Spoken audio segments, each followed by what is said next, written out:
Hi, I'm Sophie Corsi, and I'm a biomedical engineering major. And today I'm going to do a presentation about magnetic resonance imaging, which is more commonly known as MRI, and how it's related to magnetism. So, first, I'm going to talk about what an MRI machine is. And so, an MRI machine is basically a medical imaging technique that captures images of the inside of patients' bodies in a very non-invasive way through the use of a magnet.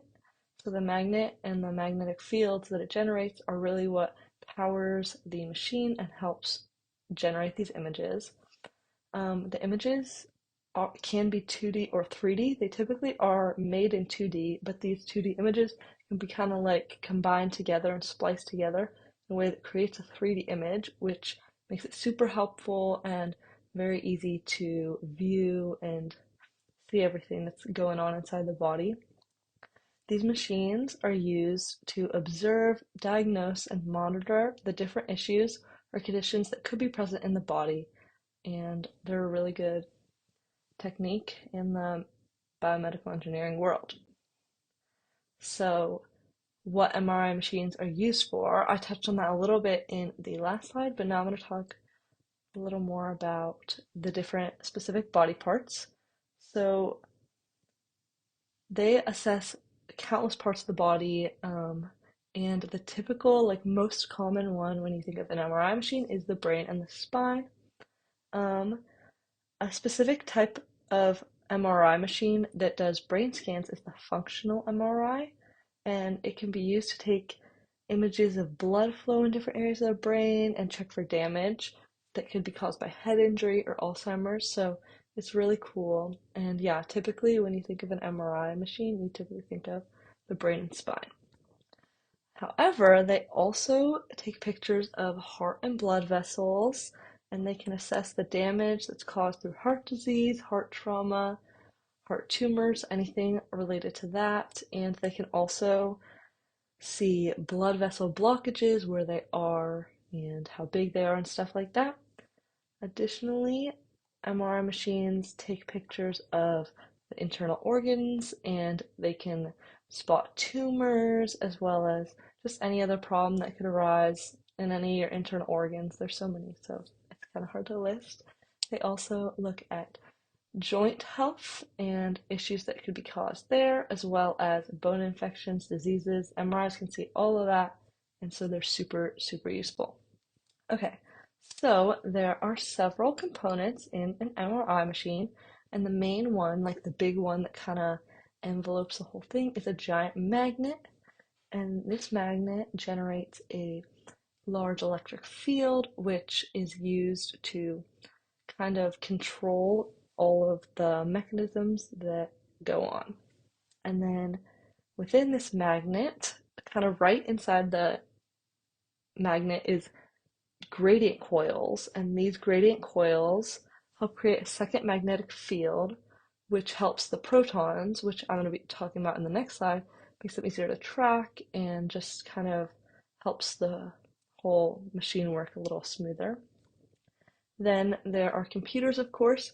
The computers are used to process all the information that the MRI machine gathers and put all that information into an image that is visible and you can really see what's going on. So it turns all this movement and different electric fields into something that you can see and you can decipher. And then there is also a radio frequency coil.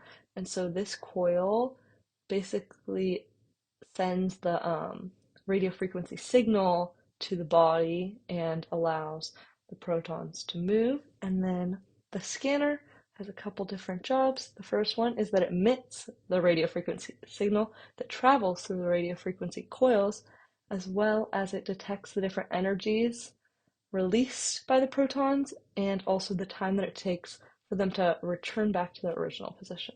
And I'm going to cover a little more about that on the next slide. Okay, so how do MRIs work? So, first of all, the magnet that makes up the MRI makes a large magnetic field in the chamber where the patient lays.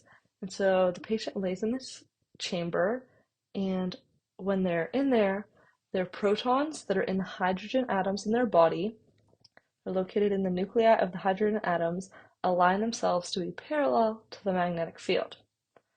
And when everything is all aligned, the machine will send a radio frequency signal through the coil to the body, and this signal will cause the protons to spin around. It disrupts their magnetic field and they go spinning around.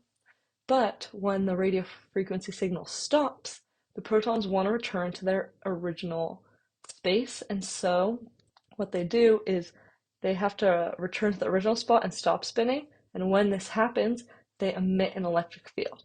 And so what the machine does is it picks up this electric field and it also figures out the time that it takes using this electric field for them to return to their original position.